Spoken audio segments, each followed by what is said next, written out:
ওয়া ইয়্যাকা নাস্তাঈন, এবং নিশ্চয়ই আমি সাহায্য চাই আপনার কাছে।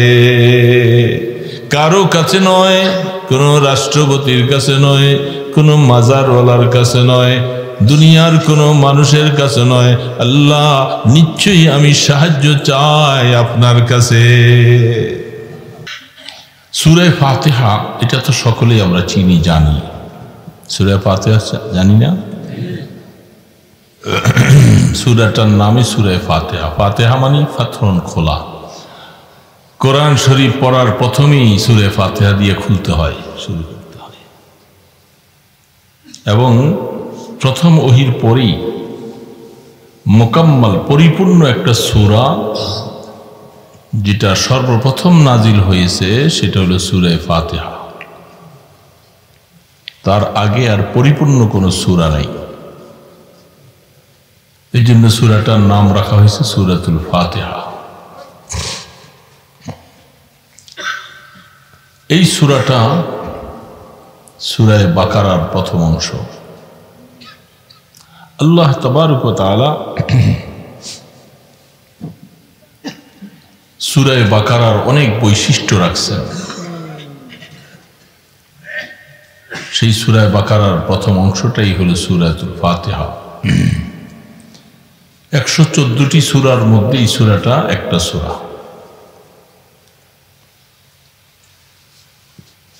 সূরা ফাতিহার মধ্যে এমন একটা কথা আল্লাহ রাসূল বলছেন, বুখারীতে হাদিস আসছে, যারা সূরা ফাতিহা পড়লো না তাদের নামাজ হলো না। সূরা ফাতিহা দিয়ে নামাজ শুরু করতে হয়। নামাজ খুলতে হলেও কি লাগবে? সূরা ফাতিহা। কোরআন খুলতে হলো সূরা ফাতিহা। এই জন্য ফাতহুন, খোলা।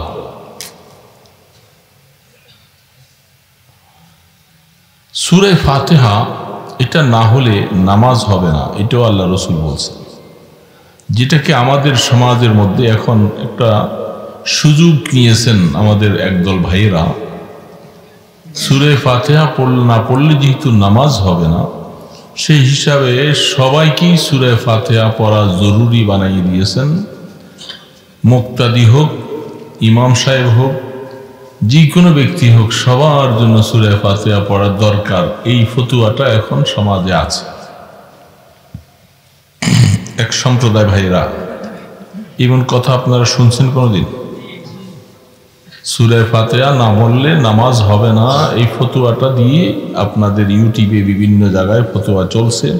এবং তারা ইমাম সাহেবের পিছনে নামাজে দাঁড়াইলে সূরা ফাতিহা ইমাম সাহেব পড়ে, ওনারাও পড়ে। এমন কথা এরকম কেউ এখানে আছেন? ইমাম সাহেব যখন নামাজ পড়া শুরু করে তখন কি পড়ে? সূরা। ইমাম সাহেব যখন পড়ে, পিছনে মুসল্লিদেরকে বলা হয়েছে তোমরা শোনো। আমরা কি করি? আমরা শুনি। তাদের কথা হলো না, শুধু শুনলে চলবে না, পড়তে হবে। না পড়লে নামাজ হবে না। এই জন্য ওই ভাইদের যারা পছন্দ করেছে এরা সকলেই সূরা ফাতিহা ইমাম সাহেবের পিছনে পড়ে। এরকম মুসল্লি আপনারা দেখছেন কাউকে? দেখেন? মাশাআল্লাহ, আপনার এদিকে খুব ভালো মানুষ। এই জ্বালায় বাঁচি না, সারা দেশে ঘুরলে দেখা যায় এই মুসল্লি অনেক। তারা বলে যে বুখারীর হাদিস, তারে বাবা বুখারী শরীফের হাদিস, এগুলি আমি বলতে যাব না, এখন বলতে গেলে অনেক কথা, সেগুলি বিতর্কিত অনেক কথা আসবে। বুখারী শরীফের মধ্যে হাদিস আসছে সূরা ফাতিহা না পড়লে নামাজ হবে না। আবার বুখারী শরীফে আরেকটা হাদিস আছে, ইমাম সাহেব পড়লে মুক্তাদির জন্য যথেষ্ট হয়ে যাবে। তা আপনি কোনটা মানবেন? এই জন্য সূরা ফাতিহা এটা খুব গুরুত্বপূর্ণ সূরা।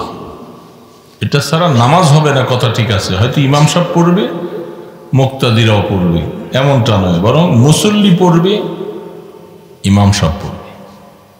মুসল্লি যদি হয়, সেই ইমাম সাহেবের পিছনে সূরা ফাতিহা পড়া লাগবে না।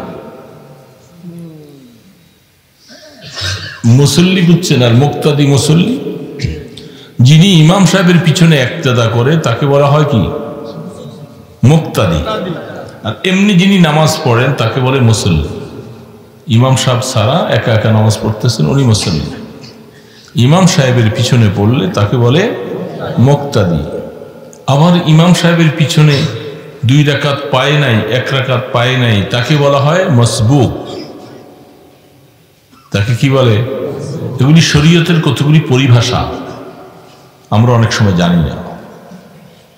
কেউ নামাজ 2 রাকাত পড়ার পরে হঠাৎ করে নষ্ট হয়ে গেছে, ওযু ছিটে গেছে, দৌড়ে ওযু করে আইসা আবার শরীক হয়েছে, তার নাম হলো লাহেক। এগুলি শরীয়তের অনেকগুলি পরিভাষা আছে। এখন আল্লাহ পাক বলছেন, ওয়াইজা কুরিয়াল কুরআনু ফাসতামিউ লাহু ওয়া আনসিতু লাআল্লাকুম তুরহামুন। যখন কোরআন শরীফ তেলাওয়াত হয়, হে আমার উম্মতেরা, তোমরা কান পেতে মনোযোগ সহকারে শুনবা। যদি শোনো তাহলে তোমাদের উপরে আল্লাহর পক্ষ থেকে রহমত নাজিল হবে। এখন ইমাম সাহেব কোরআন শরীফ পড়তে থাকে আর ওনারা নিয়ত করে সূরা ফাতিহা পড়তে থাকে। কোরআন শরীফ শুনলো না, ভালো করে ভালো কাজ করলো। এটা একটা সম্প্রদায় মানুষ আছেন যারা লামাযহাবি সালাফি, যারা বুকে হাত বাঁধে, প্রত্যেক রাকাতে রাকাতে হাত উঠায়, এরকম মুসল্লি দেখছেন? হ্যাঁ, এতক্ষণ বুঝে আসছে। আমি এতক্ষণ পরে কথাটা একটু ঘুরাইয়া বললাম। এদেরকে লামাযহাবি বলা হয়। ওনাদের এই কথাগুলি এখন চলবেন ইউটিউবে বিভিন্ন জায়গায়। গত পরশুদিন একজন একেবারে ছোট না ছেলে আমার সাথে দেখা করতে আসছে। তো আসরের নামাজ আমরা একসাথে জামাতে পড়েছি মাদ্রাসার ভিতরে। তো সে আমার পাশে আত্তাহিয়াতু পড়ার পরে সে দেখি কাল আঙ্গুলটা কিভাবে ঘুরায়। তা আমি বললাম যে বাবা তুমি আঙ্গুল ঘুরাচ্ছ কেন? কয় যে শেখ আহমদুল্লাহ সাহেব ইউটিউবের মধ্যে বলছে এইভাবে এই নামাজের তাশাহুদের মধ্যে শয়তানকে দৌড়াইতে হবে, এইভাবে আঙ্গুল ঘুরাইতে হবে। আপনারা কি আঙ্গুল উঠান? এখানে আঙ্গুল উঠেন না কোনো মানুষ আছেন? মাসালা জানেন না, মাসালাটা জানেন। শরীয়তের একটা মাসালা জানলে 1000 রাকাত নফল নামাজ পড়ার থেকে সওয়াব বেশি হবে। কারণ না জানলে আপনি আমল করবেন কি করে? দিন তো জানার বিষয়, শরীয়ত জানার বিষয়। এখন আমরা জানি না, না জানার কারণে অনেক কিছু আমরা আমল করতে পারি না। বলেন ঠিক না ভাই? ঠিক। হাদিসের মধ্যে আছে আত্তাহিয়াতু পড়ার সময় যখন আশহাদু আল্লা ইলাহা ইল্লাল্লাহ বলা হয়, আশহাদু আল্লা ইলাহা ইল্লাল্লাহর সময় আঙ্গুলটা নেমে যাবে, আর আশহাদু আল্লাহ থেকে শুরু হবে, আঙ্গুল উঠবে। আশহাদু আল্লা ইলাহা ইল্লাল্লাহ আঙ্গুল নামবে। এটার সিস্টেম কি শরীয়তে আছে? এই বৃদ্ধাঙ্গুলি আর মধ্যমা আঙ্গুলি দুইটা মিলে এইভাবে হলকা বাঁধবে, আর বাকি দুইটাকে এইভাবে হাতের তালুর সাথে মিলে এইভাবে হাতটা উঠানো হবে। আশহাদু আল্লা ইলাহা ইল্লাল্লাহর সময় নামবে, আর এই হলকা অবস্থায় তাশাহুদ শেষ করে নামাজ শেষ করা পর্যন্ত এইভাবে থাকবে। এটা একটা মুস্তাহাব সওয়াব। কি সওয়াব?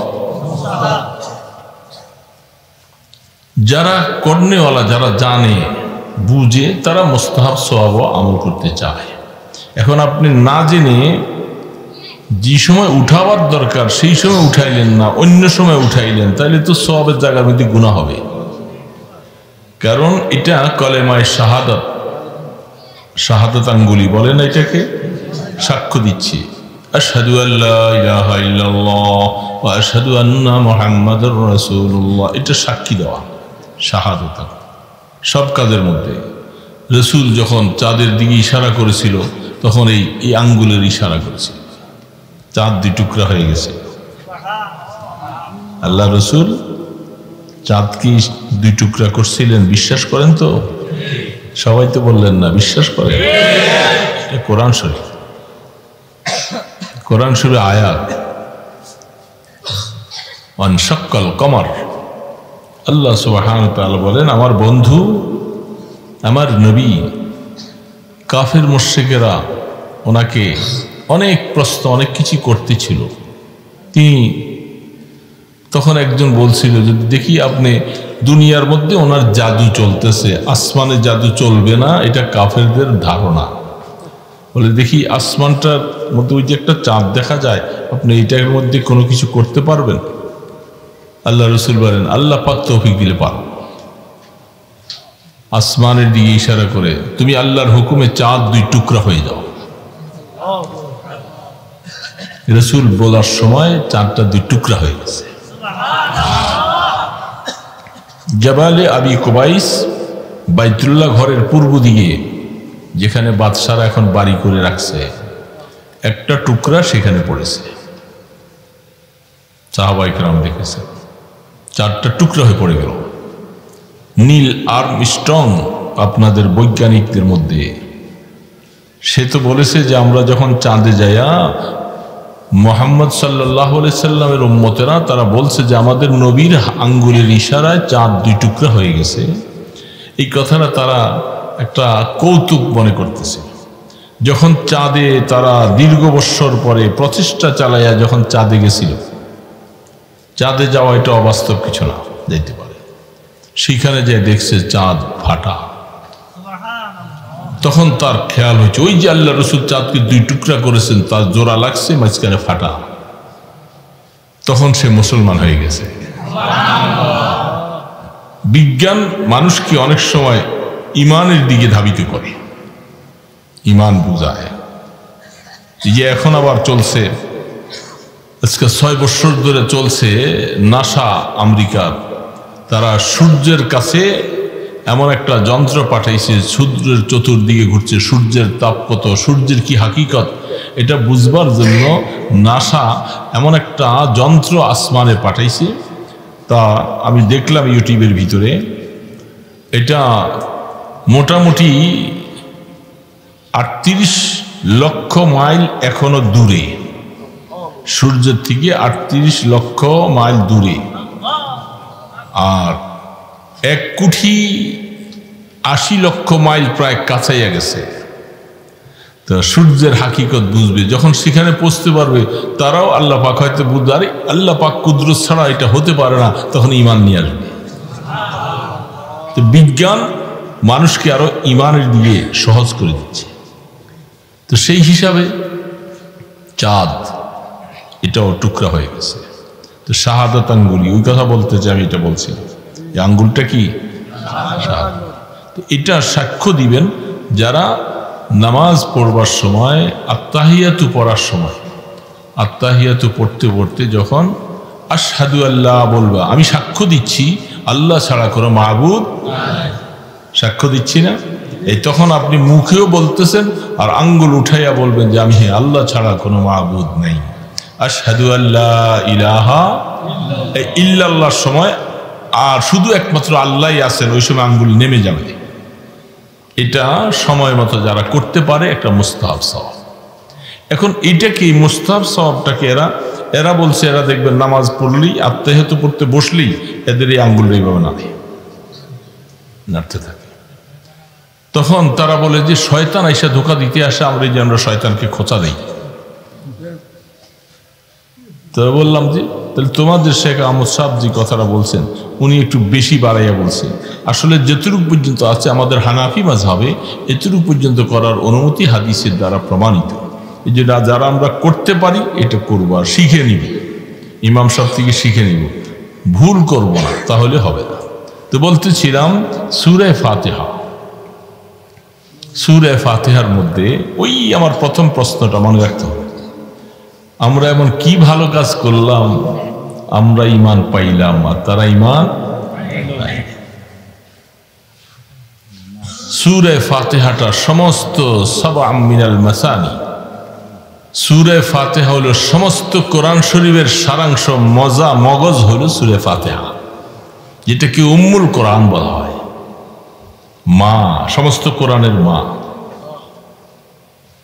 সারা কোরআন শরীফের যা মজমুন, যা কিছু আছে, সব কিছু আছে সূরা ফাতিহায়। তাফসীর জাত বাহাজা একটা তাফসীর লিখেছেন 300 তার ভলিউম, 25টা ভলিউম শুধু সূরা ফাতিহার ব্যাখ্যা লিখেছে। সেখানেও লেখা হয়েছে সূরা ফাতিহা এটা 27 আয়াত বিশিষ্ট, এটাকে বারবার করে পড়া হয় সাবআ মিনাল মাসানি। সেই সূরাটা সারা কোরআনের সারাংশ, মগজ হলো সূরা ফাতিহা। তাফসীরওয়ালা বলেন সূরা ফাতিহার মধ্যে যা কিছু আছে, সারা কোরআনে যা কিছু আছে সব কিছুর নির্ধারণ করে, সব কিছুর রহস্য সূরা ফাতিহার মধ্যে বিসমিল্লাহ দিয়ে লেখছে। বিসমিল্লাহর বায়ের নক্তার নিচনে সমস্ত কিছু ঢুকাই দিয়েছে। সুবহানাল্লাহ। বায়ের নক্তা, তাফসীরওয়ালা বলছেন তার মানিটা আরো ব্যাখ্যার মধ্যে গিয়ে বলছিলেন বায়ের নক্তাটা নিচে না উপরে? নিচে না? এই বায়ের নক্তা, এই একটা নক্তার দ্বারা বা চিনা যায়। এক জামানায় নক্তা ছিল না, জের জবরও ছিল না। ওই সময় কোরআন যখন নাজিল হয়েছিল নক্তাও নাই, জের জবরও নাই। কি আজীব! আল্লাহ করে এগুলি কারা কারা নক্তা দিয়েছেন, জের জবর কোন জমানায়, এগুলি সব ঘটনা আছে। তার মানে বিসমিল্লাহর বায়ের নক্তাটা দিয়ে বোঝানো হচ্ছে সারা কোরআন এবং আল্লাহ পাকের উপরে ঈমান আনার সব কিছুর সারাংশ হইল বান্দা তুমি আল্লাহর সামনে নত হয়ে যাও। আল্লাহর সামনে কি হয়ে যাও?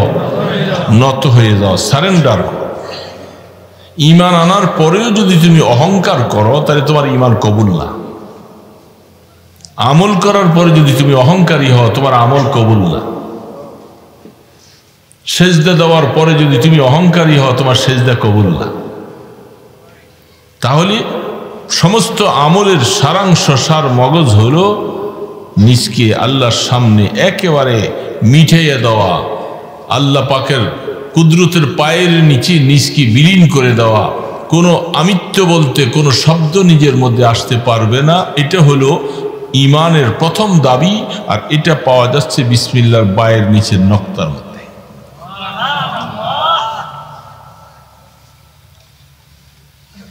এই জন্য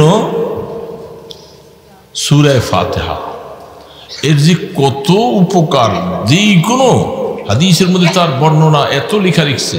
তুমি যে কোনো রোগী হইছ, অসুস্থ হইছ, অসুবিধা হইছ, সূরা ফাতিহা পড়ে পড়ে দম দাও, সূরা ফাতিহা পড়ে পানির মধ্যে ফু দিয়া খাও, তোমার সব রোগ সাফা হয়ে যাবে। সব রোগ সাফা। হাদিস শরীফের মধ্যে আসছে সাহাবায়ে কেরাম তারা এক জায়গায় সফর করতে যাচ্ছে। সফর করতে করতে তাদের ক্ষুধা পাইছে। কথা বুঝতেছেন তো? আমি কিছু ভূমিকা বলতেছি। ক্ষুধা পাইছে, তখন ওই গ্রামবাসীর কাছে তারা ওই আরেকজন খুব মেমোরিতে উঠে লয়ে গেলে লাভ হবে কি? আর এটা মেমোরিতে না ঢুকাইয়া নিজের দিলের ভিতরে ঢুকাও আলোচনা, সেটা কাজে লাগবে। হ্যাঁ, যেখানে ঢুকাইলে মানুষ হওয়া যায় সেখানে ঢুকাইতে হবে। দিলম রাম হইয়া দেখে সে গর্দা,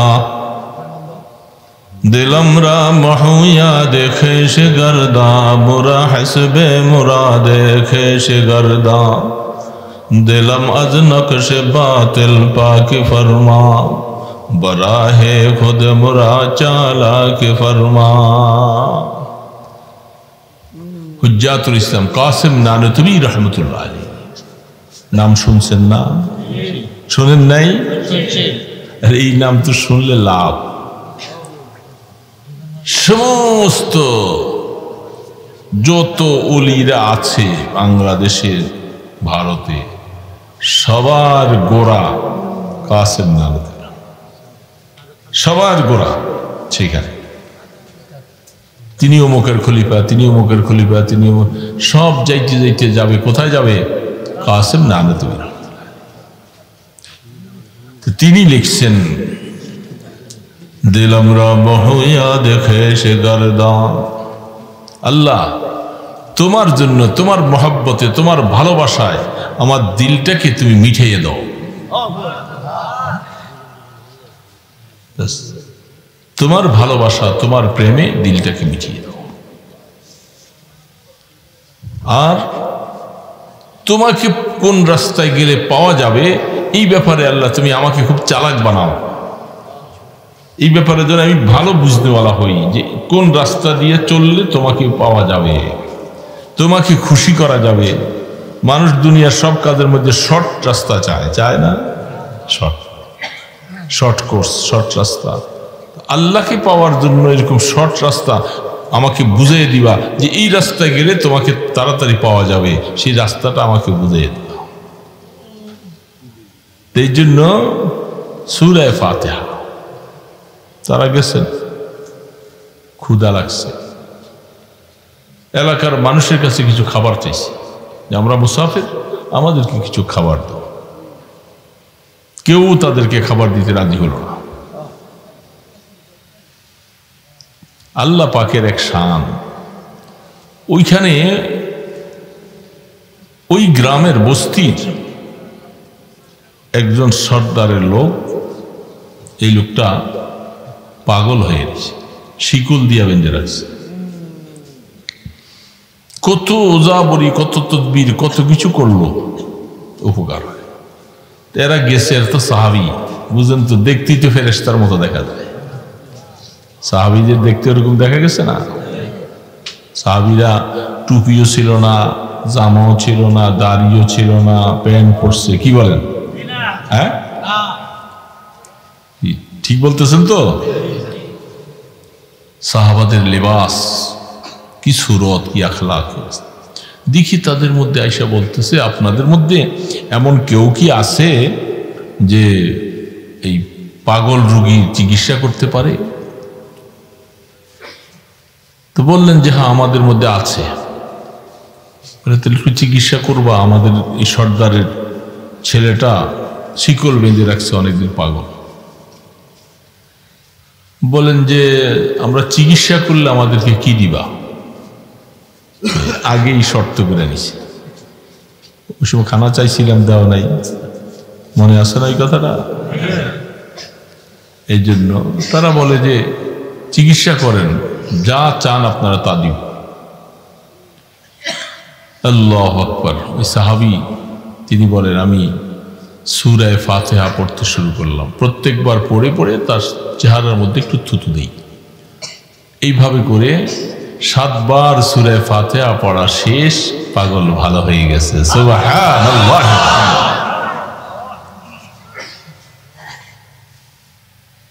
এত তদবির, এত চিকিৎসা, এত কিছু করার পরে তারা তো সকলে পুরা এলাকার বলতেছে অবাক হয়ে গেছে, এটা কি? তোমরা যা চাও তাই দিও। বিশাল এক বকরির পাল দিয়ে দিছে। মদিনা শরীফে আসছেন নবী করিম সাল্লাল্লাহু আলাইহি সাল্লাম, তাকে এসে জিজ্ঞাসা করেন, ইয়া রাসূলুল্লাহ, আমাদেরকে যে এরা এই পারিশ্রমিকটা দিছে সূরা ফাতিহা পড়ার বিনিময়ে, আমরা কি এই সূরা ফাতিহার বিনিময়ে যে পারিশ্রমিকটা পাইছি এটা আমাদের জন্য হালাল কিনা? আল্লাহ রাসূল বলেন, কত মানুষ আজে বাজে মন্ত্র পইরা, নাজায়েজ পইরা তারা খায়, আর তোমরা তো হালাল ভাবে সহি তরিকায় সূরা আল্লাহর কোরআন পড়া ফুক দিছে, এটা তোমাদের জন্য হালাল। বুঝে আসছে? সূরা ফাতিহা অনেক রোগের মানি, যদি ইয়াকিন যত মজবুত হবে সমস্ত কাজের মধ্যে ইয়াকিন লাগবে। আল্লাহু আকবার। আমার হযরত নানুপুরি রহমতুল্লাহ আলী বলতেন যে যখন বেশি রোগ কষ্ট ওষুধ খাইতেছো, পানির বোতলটা গ্লাসটা হাতে নিছো, খাওয়ার আগে সূরা ফাতিহাটা পড়ে পানির মধ্যে ফুদিয়া খাও, এতে করে দেখবে ইনশাআল্লাহ তোমার অনেক রোগ শেফা হয়ে যাবে। সূরা ফাতিহা শেফা, এটার নাম সূরাতুশ শিফা। আসলে তো সবকিছু আল্লাহ পাক কোরআন রাখছেন কি রাখেন নাই? وَنُنَزِّلُ مِنَ الْقُرْآنِ مَا هُوَ شِفَاءٌ রাহমাতুল লিল মুমিনিন। আল্লাহ পাক বলতেছে আমি যে কোরআন নাযিল করেছি যেটা মুমিনদের জন্য শিফা, কোরআন শিফা। আসলে যদি সেই ইয়াকিন আর বিশ্বাস থাকে, সূরা কোরআন শরীফ পড়ো, ফু দাও, পানি খাও, শরীরে দম করো, আল্লাহ পাক বহু রোগের শেফা এখানে রাখছে। কি বলে রাখছে কি রাখে না? এখন তো আমরা ওটার মধ্যে আমাদের ইয়াকিন কম। হুজুর এটা কি হয়? আগের দিনে যে ফু দিলে গ্লাস ফাইটে গেছে, এখনকার হুজুররা ফু দিলে কিছু হয় না। এমন কথা বলে কি বলে না? হুজুরদের দোষ না কোরআনের দোষ না আমাদের দোষ? কোরআন শরীফের কোন দোষ? কোরআন শরীফ প্রবাহ। মুখটা নাপাক হয়ে গেছে। যে বন্দুক দিয়া গুলি ছাড়বেন, ওই বন্দুকের নালিটার মধ্যে গুলিটা ঢুকাইয়া মারতে হবে। এটা হাতে লইয়া এমনি মারলে মারা যাব? এটা বন্দুকের নালিতে ঢুকে, তাহলে এটা দিলে একদম মরে যাবে। ঠিক কোরআন শরীফ তো উপকার আসবে, কিন্তু এটা ওরকম মুখ দিয়া বাইর হইতে হবে যেই মুখটা মিথ্যা বলে না, হালাল খায়, গীবত করে না। এরকম মুখ হলে সাথে সাথে কাজ। হযরত জুনায়েদ বাগদাদী রহমতুল্লাহ আলাইহি কথা মনে পড়ছে, কথা ছড়াই যাচ্ছে এদিক সেদিক, কোন দিকে কি বলবো। জুনায়েদ বাগদাদী রহমতুল্লাহ আলাইহি নাম শুনছেন তো? তার বাগদাদে একজন বড় জমিদার ছিল। ওই জমিদারের একটা ছেলে দীর্ঘদিন অসুস্থ। বহু ডাক্তার, জমিদারের ছেলে, বড় লোকের ছেলে অসুস্থ হইলে তো চিকিৎসার অভাব নাই, টাকা পয়সার অভাব নাই, চেষ্টারও অভাব নেই। বহু চেষ্টা করলেন, দিন দিন শুকাইয়া যাচ্ছে, ভালো হচ্ছে। তো কেউ যেন একজন বলছেন যে আপনি এইখানে জমানার কুতুব জুনায়েদ বাগদাদী রহমতুল্লাহ আলাইহি বহুত বড় মানুষ, আল্লাহ ওয়ালা, ওনাকে দেখেন কোন শুরুতে একবার আপনার বাচ্চাটাকে একটু ফুয়া দিতে পারেন কিনা। যে বলছে আল্লাহ ওয়ালা মানুষ, মনের মধ্যে আসলো, ঠিক আছে দেখি যদি উপকার হয়। তিনি যখন গেছেন ঘরে, ওই বড় জমিদারের বাড়িতে যাইয়া দেখে যে বড় বড় ডাক্তার বসে আছে দুই তিন। এদের তো টাকার অভাব নেই, বড় ডাক্তার হায়ার করে নিয়ে আসছে। তো ডাক্তাররা বহুত পরীক্ষা নিরীক্ষা এটা সেটা অনেক করতেছে। জুনায়েদ বাগদাদী রহমতুল্লাহ আলাইহি তিনি যাইয়া পাশে বসে আল্লাহ পাকের কোরআন পড়ে, সূরা ফাতিহা, ইখলাস, ফালাক, নাস আরো আয়াত পড়ে এর চেহারার মধ্যে ফু দিতেছে। ডাক্তাররা বলতেছে এখান থেকে ওই ঘুঁ ঘুঁ করে উঠতে যায়, ওই যে দূরে দিয়ে বসছে। কি ব্যাপার? বলে ও ঘুমাইয়া গেছে মনে হয়। তো ডাক্তাররা রাগ করে দূরে যে বসে আছে। জমিদার সাহেব, আপনি কি এখানে মোল্লা মুন্সি নিয়ে আসছেন? এখানে কি মোল্লা মুন্সির কাজ নাকি? আমরা বড় বড় অ্যাপার্সিয়াস, এমবিবিএস, অমুক তমুক অধ্যাপক যত আছে, আমরা এত চিকিৎসা করতেছি, কত যন্ত্রপাতি ইত্যাদি, আমাদের এটা বাদ দিয়ে আপনি কোথায় একটা মোল্লা লইয়েছে।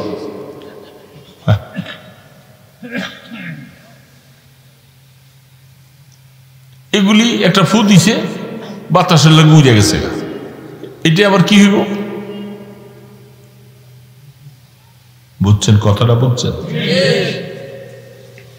বাতাসে উড়ে গেছে।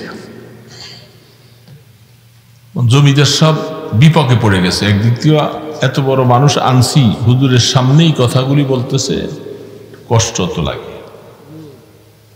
এখন ডাক্তারদেরকে বলতে পারে না, হুজুরকেও সান্ত্বনা দিয়ে পারে না। আল্লাহর ওলি জুনায়েদ বাগদাদী রহমতুল্লাহ আলাইহি তিনি বলছেন যে জমিদার সাহেব আপনি একটু চুপ করেন, আমি দুইটা কথা বলবো, আপনি একটু ক্ষান্ত হন। কথা বলতে যে ডাক্তাররা বসে এখানে বসে, তখন জুনায়েদ বাগদাদী রহমতুল্লাহ বলতেছে কয়েকটা বোমবাস্টিং বকা দিছে ওরে, মিয়া বেয়াদবের মতো কথাবার্তা বলো, তোমরা ডাক্তার হয়েছে, কি হয়েছে, আদব কায়দা নাই, কিছু বুঝো নাই, কে আনছে তোমাদেরকে এখানে? জুনায়েদ বাগদাদী রহমতুল্লাহ এই কয়েকটা বোমবাস্টিং দিছে। এখন তো আরো ফেড আপ, জমিদার সাহেবের সাথে তাদের চেহারা লাল বর্ণ হয়ে গেছে, আমাদের কি বেজুজি করতে আনছেন এখানে, একেবারে অনেক কথা। জমিদার সাহেব বলে হুজুর হুজুর ক্ষান্ত হন, ক্ষান্ত হন, বাস উনি ক্ষান্ত হয়ে গেছে। এখন লোকজন উপস্থিত জমা হয়ে গেছে, বলে যে আপনারা বসেন, ওনারা বসেন, জমিদার সাহেব বলেন আমার একটা কথা, সেটা হলো মনে রাখবেন কথা, যে ডাক্তার সাহেবদেরকে এখন বলতেছে যে স্যার এতক্ষণ তো কয়েকটা কথা বলছে শক্ত শক্ত বড় ওজনই, এখন বলতেছে আপনারা কষ্ট পাইছেন মনে, এখন মিষ্টি সুরে বলতেছে রাগ করছেন, আমার কথায় রাগ করছেন, কষ্ট পাইছেন, কষ্ট পাবো না, আপনি শুনছি বড় মানুষ, আপনি কি বললেন এগুলি সামনে কথা নেই, অনেক কথা। জুনায়েদ বাগদাদী রহমতুল্লাহ আলাইহি বলতেছে ডাক্তার সাহেব শুনেন, আমি দুইটা কথা বলছি, এগুলি তো বাতাসে উড়ে গেছে, দুইটা কথা বলছি এগুলি কি হয়েছে, বাতাসে উড়ে গেছে, এগুলা আপনার মধ্যে এমন কি অ্যাকশন হইল, আপনি ব্যথা পাওয়ার কি আছে এখানে? ডাক্তাররা বুদ্ধিমান মানুষ তো, আমাদের তো জুতার বাড়ি দিতে আছে। একটু আগে বলছিলাম না কোরআন শরীফ আয়াত করে ফু দিছে বাতাসে, তো এটা কি অ্যাকশন হবে, কি কি হবে, তো ওইটা যদি অ্যাকশন যদি না হয় তাহলে আপনার কাছে অ্যাকশন আসলো কেন? আমি তো মুখে দুইটা কথা বলছি, বাতাস উড়ে গেছে গা, এটা আপনি কষ্ট পাইলেন কেন? ডাক্তার সাহেবরা বলে হুজুর জীবনে কান মলা হয়েছি, বুঝে আসছে, কথারও যে এরকম অ্যাকশন হয় এটা তো আমরা বাস্তবেই দেখি, কি গরম হয়ে যায় মানুষ, তাইলে আল্লাহ পাকের কোরআন পুরো ফু দিলাম, সেটা অ্যাকশন হবে না কেন? কেন হবে? কি অ্যাকশন আছে না নাই? এই জন্য যারা যে মার্কা ওগরে ওই মার্কা দিয়ে বুঝাইতে হয়, বেআকল যারা ওদেরকে ঘুষা দিতে হয়, আর আকল মানলে ইশারা দিলে যথেষ্ট। তো আল্লাহ পাকের কোরআন সূরা ফাতিহা এটা উম্মুল কোরআন, সমস্ত রোগের শিফা। এই জন্য এই সূরা ফাতিহা আল্লাহ পাক দিয়েছে, এটার মধ্যে এমন কায়দায় আল্লাহ পাক লিখছেন আলহামদুলিল্লাহি রাব্বিল আলামিন আর রহমানির রহিম মালিকি ইয়াউমিদ্দিন, তিনটা শব্দ প্রথমে আল্লাহ পাক লিখছেন। সমস্ত আল্লাহ পাকের প্রশংসা যদি কেউ করতে চায়, আল্লাহ পাকের প্রশংসা যদি কেউ করতে চায়, এর থেকে বড় কোনো শব্দ আর নাই। আল্লাহর প্রশংসা, আল্লাহ তো বান্দার প্রশংসা চায়, কি বলেন চায় না? বান্দার কাছে বান্দারা আল্লাহর প্রশংসা না করলে করবে কি? যাকে আল্লাহ ঈমান দিয়েছেন, আল্লাহ বলে ডাকার সুযোগ দিয়েছেন, আল্লাহর প্রশংসা তো তারাই করবে। এখন আল্লাহর প্রশংসা করার জন্য আল্লাহ পাক নির্বাচন করে বুঝি শুনে যে আমার বান্দা কোন শব্দটা দিয়া বললে আমার প্রশংসার হক আদায় হবে সেটা তারা বুঝবে না, আমি এই জন্য তৈয়ার করে বানাইয়া দিছি, সেটা হলো আলহামদুলিল্লাহ। শব্দটা কি? আলহামদুলিল্লাহ।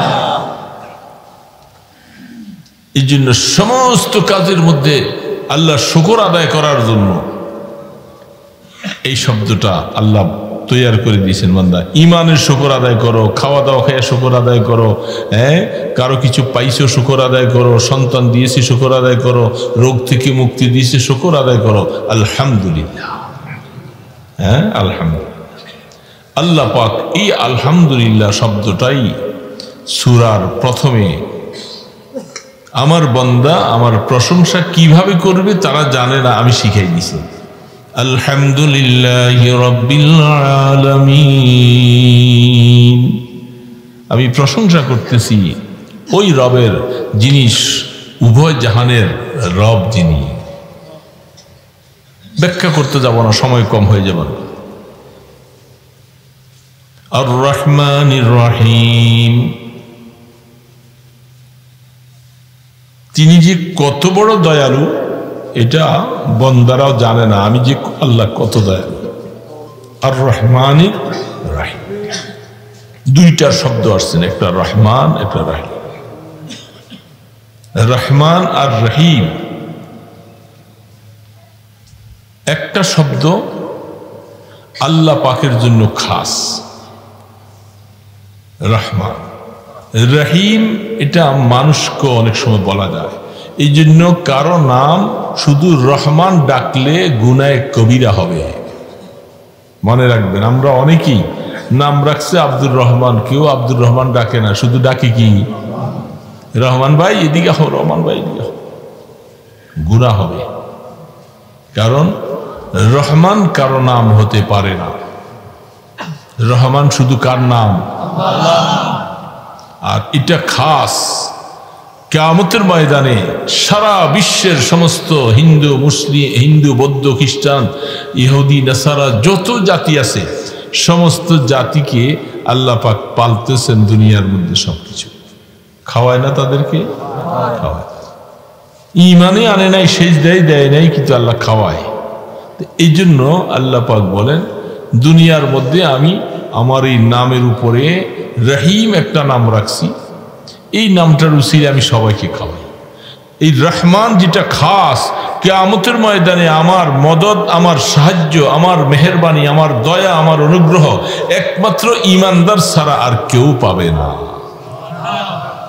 কিয়ামতের ময়দানে আমার এই দয়া ঈমানদার ছাড়া কেউ,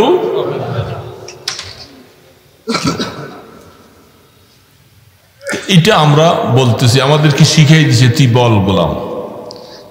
3 নম্বরে বলেন মালিক ইয়াউমিদ্দিন,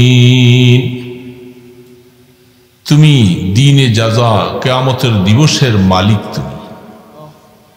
3টা গুণ আল্লাহ পাক শিখাইছেন, এটা আল্লাহ পাকের গুণাবচক নামগুলার মধ্যে বড় উৎকৃষ্ট নাম। ডিসি মহোদয়, এমপি মহোদয়, মাননীয় এমপি মহোদয় সাহেব, সমীপেশু, একটা দরখাস্ত লেখে না এরকম করে, হ্যাঁ, কিছু পাওয়ার আশা করলে দরখাস্তটার প্রথমে ওনাকে খুব ফুলাইতে হয়, ভালো টাইটেল দিয়ে ওনাকে বলতে হয়, কি ঠিক না বেঠিক?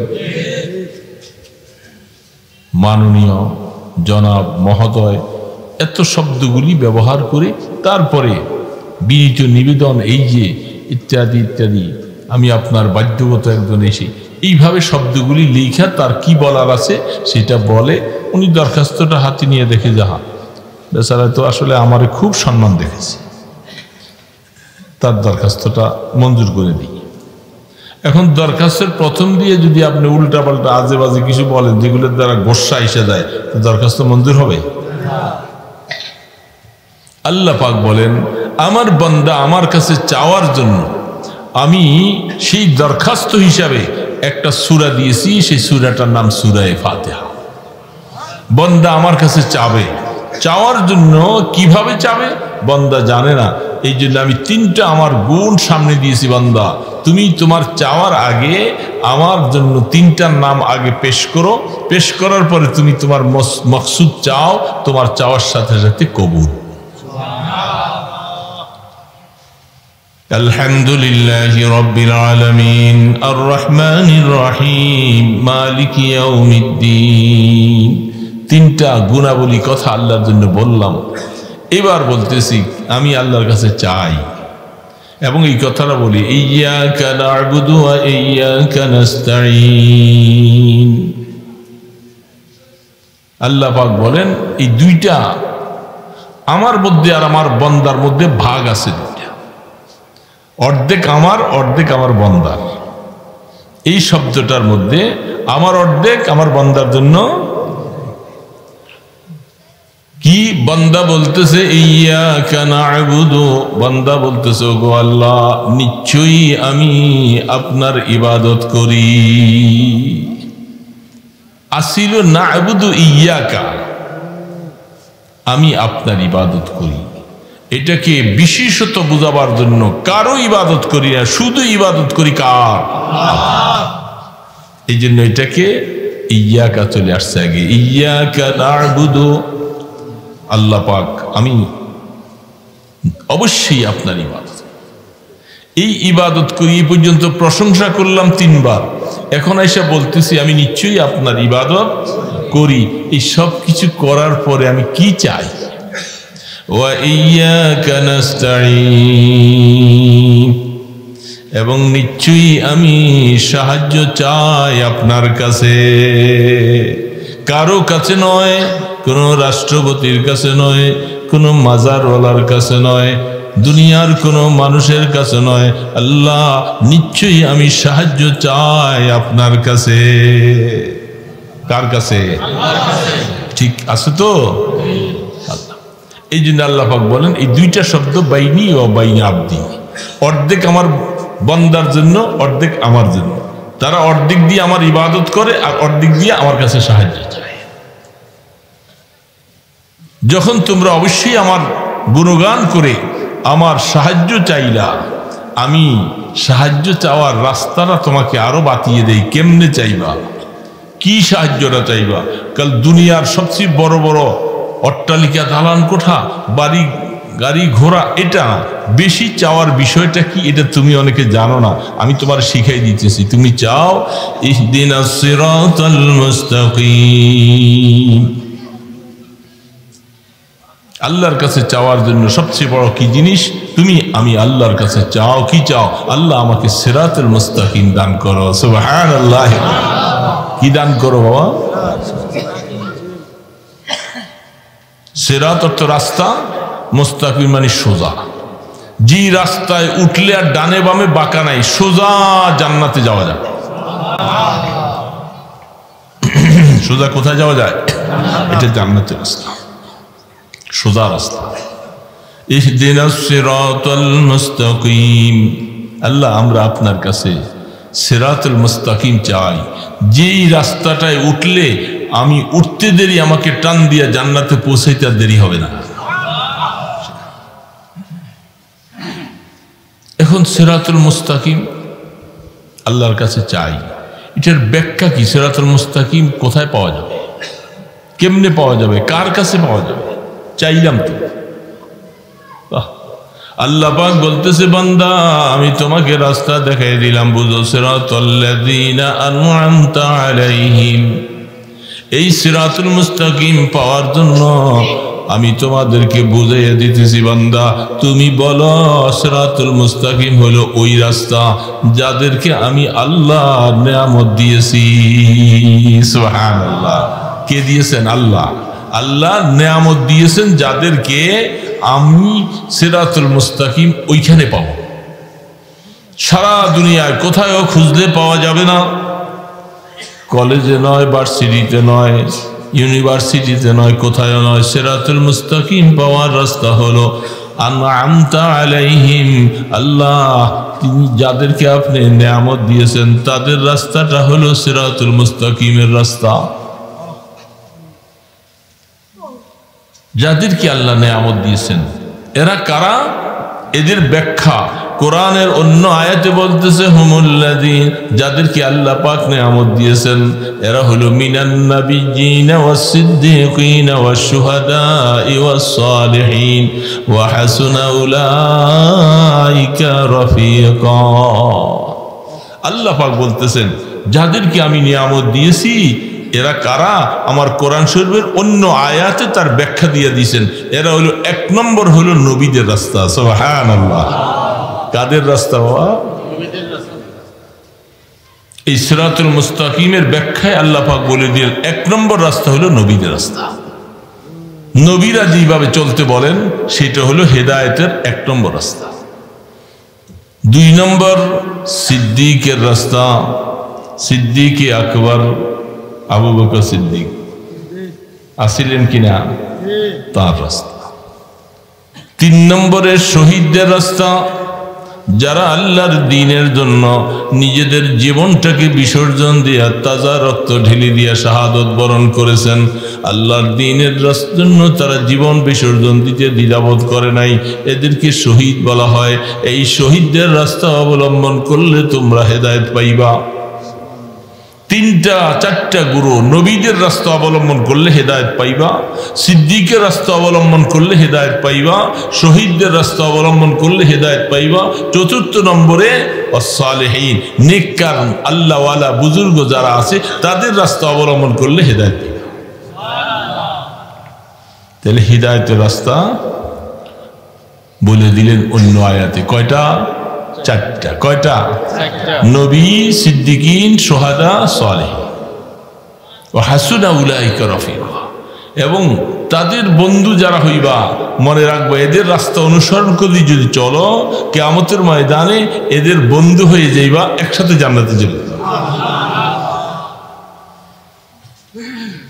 আনআমতা আলাইহিম, আল্লাহ পাক যাদেরকে নেয়ামত দিয়েছেন তাদের রাস্তা চাই। 2টা রাস্তা থেকে আমরা আপনার কাছে সাহায্য চাই। গায়রিল মাগযুবি আলাইহিম ওয়ালাদ-দাল্লিন।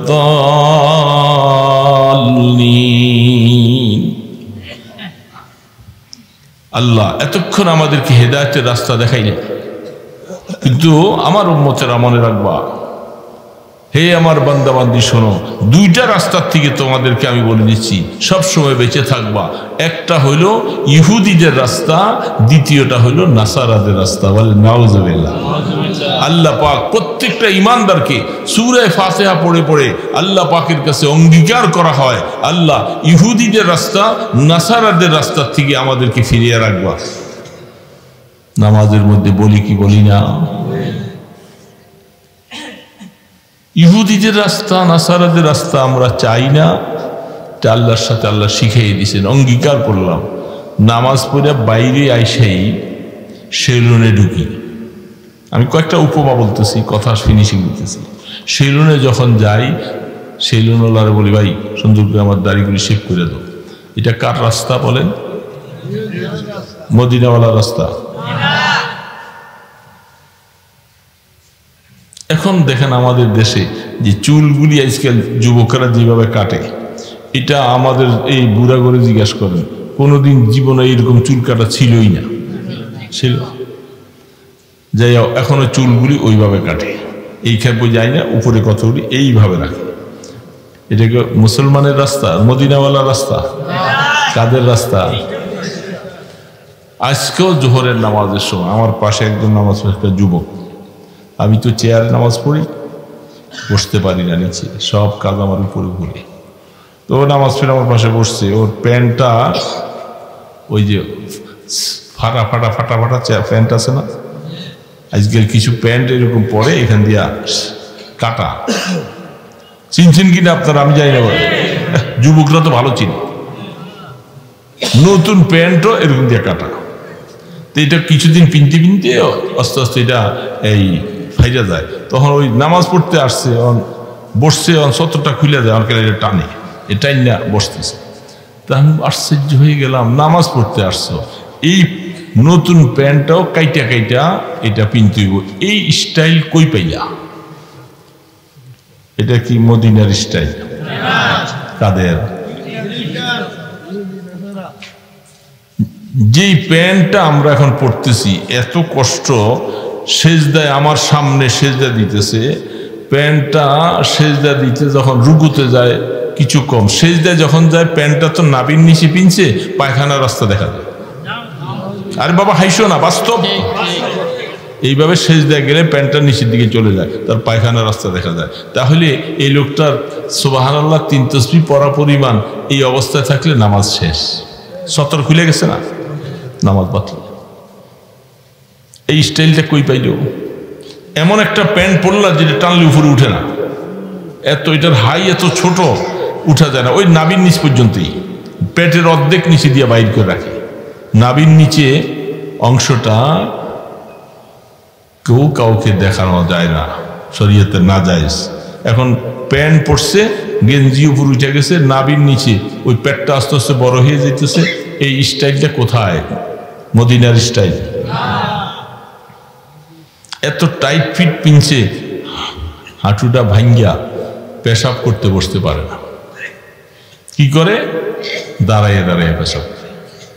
যেই পোশাকটা পরার কারণে তুমি দাঁড়াইয়া পেশাব করতেছ, তাহলে এই পোশাকটা, এটা কি মদিনাওয়ালার পোশাক? দোস্ত, এরকম কত বলবো। মসজিদে নামাজ পড়ে আসছেন, গায়রিল মাগদুবি আলাইহিম ওয়ালাদ-দাল্লিন,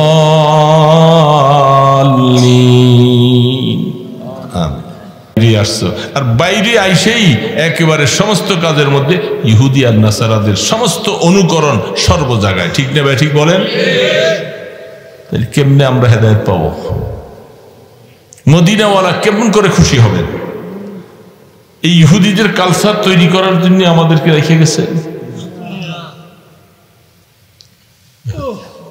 আফসোস ইমানদার মুসলমান ভাইরা, এই জন্য সব কিছু এখন আমাদের দেশের কালচারগুলি সব ইহুদি নাসারা খ্রিস্টানদের সেই কালচার আমাদের দেশে। গতকাল রাত্রে আপনাদের দেশে হয়েছে কিনা 31 নাইট,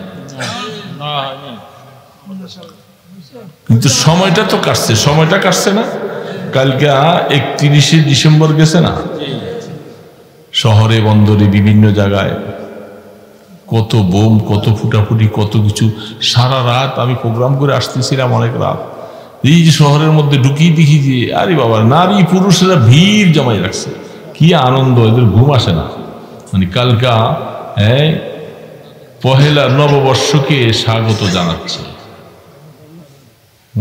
নববর্ষকে স্বাগত। আফসোস লাগে ইমানদার, তোমার হায়াতের একটা বছর পার হয়ে গেল, তুমি কি নসিহত কবুল করলা? এক বছর নতুন আসলো, হায়াত আল্লাহ তোমাকে বাঁচিয়ে দিয়েছে। এক বছরের মধ্যে তুমি কি কামাই করলা, গুনাহ কত করলা, আর সওয়াব কতটুকু করলা? নামাজ কয় ওয়াক্ত কাজা হলো, আর কয় ওয়াক্ত পড়লা? রোজা আদায় করলা কিনা? কিভাবে কিভাবে গুনার কাজ করছো, আর কি নেকের আমল করছো?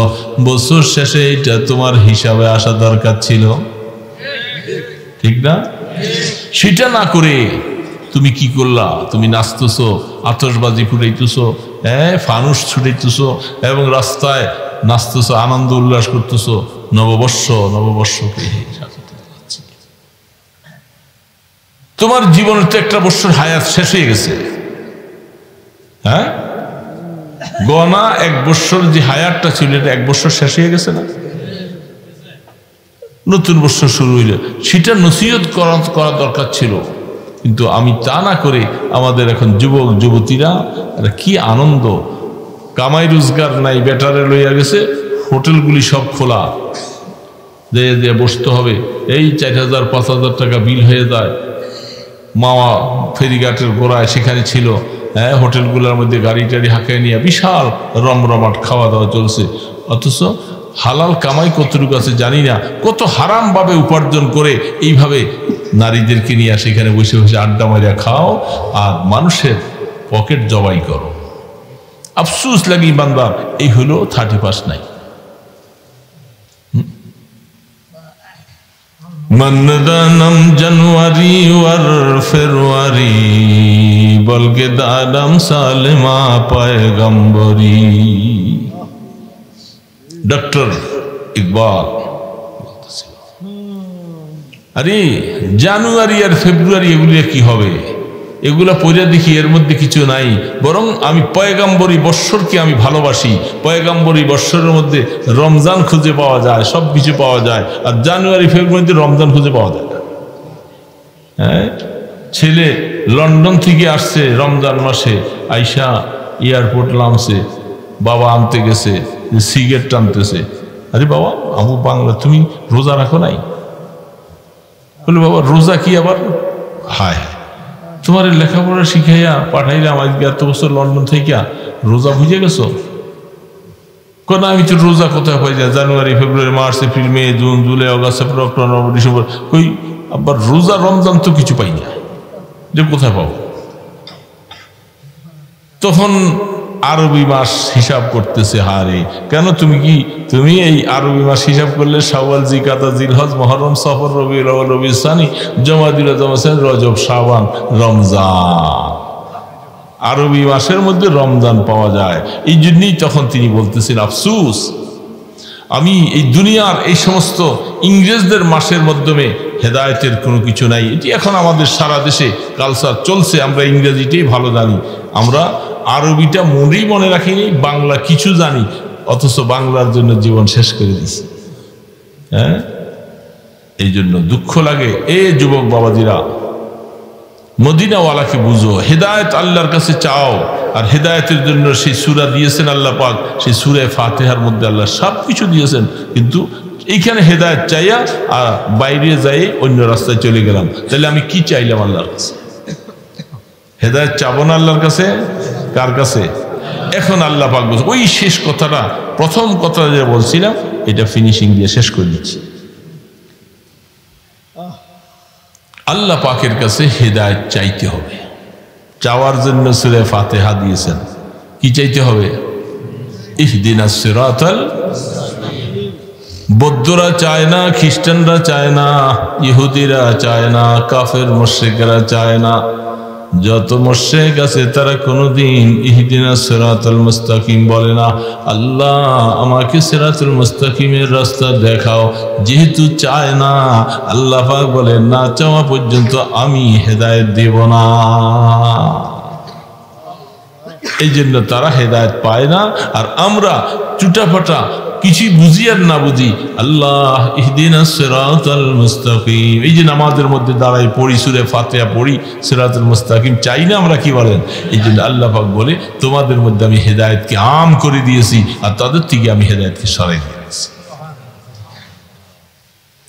এই জন্যই আল্লাহ আমাদেরকে মেহেরবানি করে হেদায়েত দিয়েছেন, যে আল্লাহ শুকর বাবা দোস্ত, হেদায়েতের উপরে রাখছেন, ইমানের উপরে রাখছেন। আল্লাহ পাক যখন নিয়ে যাবেন তখন যেন আল্লাহ আমাদেরকে ইমানের উপরে নিয়ে যান, বলেন আমিন। এই জন্য ছোট, এটা কি মাদ্রাসা না? এটা কি মাদ্রাসা? হেফজখানা নুরানি। আচ্ছা, হাফেজ হয়েছে তো কি ছেলেরা? হাফেজ হয়েছে? চালু হয় না নুরানি। আচ্ছা, মাশাআল্লাহ, হেফজখানা চালু করেন। নুরানি ভালো করে ছেলেদেরকে সহি করে কোরআন শরীফটা শিখাবো, কোরআন শরীফটুকু শিখান, তাহলে এই ছেলে আপনার হেদায়েতের উপরে থাকা সহজ হবে।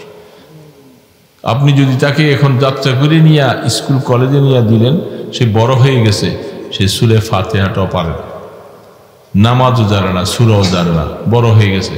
এই জন্য পরে কি হবে না হবে সেটা পরে, কিন্তু প্রথম অবস্থায় তাদেরকে মক্তবে দিয়া কোরআন শরীফটা শিখাইয়া তার পাশাপাশি অন্যান্য শিখাইতেছে, শিখান, কিন্তু আগে প্রথম বেসিকটা ঠিক করতে হবে। হ্যাঁ, কি হুজুর? আমাদের তো ভর্তি শুরু শেষ হয়েছে আর কি, তো হুজুর যদি ছাত্রদেরকে সবক দিয়ে দিতেন, তারা আছে সবার সাথে। আচ্ছা আচ্ছা আচ্ছা, ঠিক আছে। কিছু আচ্ছা, ছাত্ররা সব পড়ুক, সবাই আমরা হয়ে যাই না, ছাত্র হয়ে যাই।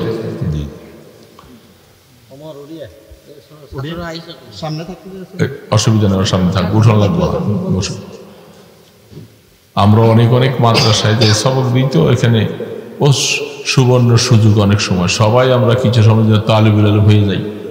তালিবুল ইলম হয়ে দিতে লাভ, লাভ না বাবা? তালিবুল ইলম হইতে পারে লাভ।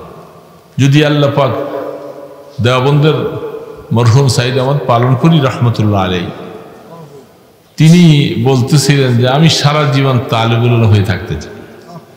এত বড় মুহাদ্দিস, এত বড় আলেম, তিনি বলতে আমার কাছে তালিবুল ইলম হয়ে থাকতে ভালো লাগে। এই জন্য সবসময় কিতাব টিতাব পড়ি, তো আল্লাহ তালিবুল ইলম হিসেবে কবুল করে। তা আমরাও কিছু সময়ের জন্য তালিবুল ইলম হয়ে যাই। বিসমিল্লাহির রহমানির রহিম। ربي زدني علما ربي زدني علما ربي زدني علما ربي اشرح لي صدري ويسر لي أمري واحلل عقدة من لساني يفقه قولي رب يسر ولا تعسر وتمم بالخير ربي زدني علما بسم الله الرحمن الرحيم الحمد لله رب العالمين الرحمن الرحيم مالك يوم الدين إياك نعبد وإياك نستعين اهدنا الصراط المستقيم صراط الذين أنعمت عليهم غير المغضوب عليهم ولا الضالين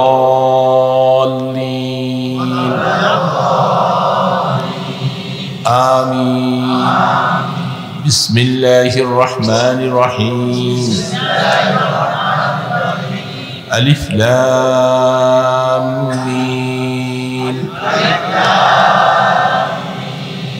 ذلك الكتاب لا ريب فيه هدى للمتقين الذين يقيمون الصلاة ومما رزقناهم ينفقون صدق الله العظيم মাশাআল্লাহ আমরা সবাই তালিবুল ইলম হয়ে গেছি আল্লাহ আমাদেরকে তালিবুল ইলম হিসেবে কবুল করে আমিন আস্তাগফিরুল্লাহ রাব্বি মিন কুল্লি যামবি ওয়া আতুবু ইলাইহি আস্তাগফিরুল্লাহ আল্লাযী লা ইলাহা ইল্লা হুয়াল হাইয়ুল কাইয়্যুম ওয়া আতুবু ইলাইহি লা হাওলা ওয়া লা কুওয়াতা ইল্লা বিল্লাহিল আলিয়্যিল আযীম اللهم صل على محمد وعلى آله وأصحابه وبارك وسلم اللهم صل على محمد وعلى آله وأصحابه وبارك وسلم اللهم صل على محمد وعلى آله وأصحابه وبارك وسلم الحمد لله رب العالمين والصلاة والسلام على أشرف الأنبياء والمرسلين يا حي يا قيوم برحمتك نستغيث يا رحمن يا رحيم يا ذا القوة المتين الله রাত্র অনেক হয়ে গেছে কনকনে শীতের মধ্যে আরামের বিছনাকে হারাম করা আমরা কিছু সংখ্যক বান্দা খেরকুটার মধ্যে বসে তোমার কাছে হাত তুলেছি আল্লাহ আল্লাহ দয়া করে মেহেরবানি করে আমাদের হাতগুলাকে কবুল করে নাও আমাদের জিন্দেগীর সমস্ত গুনাহগুলি মাফ করে দাও আয় আল্লাহ ইচ্ছায় অনিচ্ছায় অনেক গুনাহ করে ফেলছি আল্লাহ তুমি বলছো বান্দা আমার কাছে খাঁটি তওবা করলে তোর গুনাহগুলি আমি মাফ করে দিব আল্লাহ আমরা তওবা করেছি নামাজ ছেড়ে দিব না মিথ্যা কথা বলবো না আল্লাহ গীবত করব না এ রহমান রহিম হালাল খাবো কাউকে গালিগালাজ করব না। আল্লাহ মেহেরবানি করে তওবাকে কবুল করে নাও, জীবনের সমস্ত গুনাহগুলি মাফ করে দাও। আল্লাহ গুনাহ মাফ না করাইয়া মওতের ডাক দিও না গো আল্লাহ, রাস্তায় ঘাটে মওত দিও না। হুশু জ্ঞানের সাথে কলেমা পড়াইয়া আমাদেরকে মওতের ডাক দিও আল্লাহ।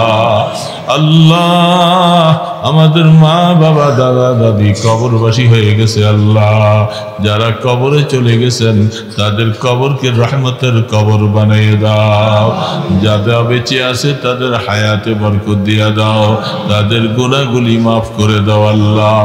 আল্লাহ ছেলে মেয়ে বিবি বাচ্চা সবার গুনাহ মাফ করে দাও, দোস্ত আহবাব সবার গুনাহ মাফ করে দাও আল্লাহ। মুসলমানদের গুনাহ মাফ করে দাও আল্লাহ, আমাদেরকে পুরোপুরি হেদায়েত দিয়ে দাও আল্লাহ। আপনার কাছে হেদায়েত চাইতেছি আল্লাহ, দয়া করে মেহেরবানি করে হেদায়েতের দৌলত আমাদেরকে নসিব করে দাও। কোনদিন ঈমান থেকে আমাদেরকে সরাই দিও না, ঈমান দিয়েছো আমরা শুকর আদায় করতেছি আল্লাহ। মেহেরবানি করে মওত পর্যন্ত ঈমানের উপরে কায়েম রাখিও ইয়া আল্লাহ। ছেলে মেয়েগুলোকে কোরআন শিখাবার তৌফিক দাও আল্লাহ, আমাদের বংশের মধ্যে হাফিজে কোরআন আলেম বানাইয়া দিও আল্লাহ। এই মাদ্রাসাকে কবুল করে নাও, ছাত্র ওস্তাদ সবাইকে কবুল করে নাও আল্লাহ। মেহেরবানি করে যারা মাদ্রাসাকে মহব্বত করে দান ও খায়রাত করেছে সবার দানগুলি কবুল করে নাও। আয় আল্লাহ এলাকার মুসলমানদের ঘরে ঘরে কোরআন তেলাওয়াতের পরিবেশ দান করো আল্লাহ। মা বোনদেরকে কবুল করে নাও আল্লাহ, তাদেরকে হেদায়েত দান করে দাও, পর্দা নিশি হইয়া চলার তৌফিক দিয়া দাও আল্লাহ। নেককার আওলাদ ফরজন্দ সবাইকে নসিব করে দিও ইয়া আল্লাহ। সোনার মদিনায় আমাদের দুরুদ ও সালামের হাদিয়া পৌঁছে দাও আল্লাহ। আপনার ইসমে আজমের উসিলায়, আপনার হাবিবের কদম মোবারকের উসিলায় আমাদের দোয়াগুলি কবুল করে নাও। সাল্লাল্লাহু তাআলা আলা খায়রি খালকিহি মুহাম্মাদ ওয়া আলা আলিহি ওয়া আসহাবিহি আজমাইন বিরহমাতিকা ইয়া আরহামার রাহিমিন।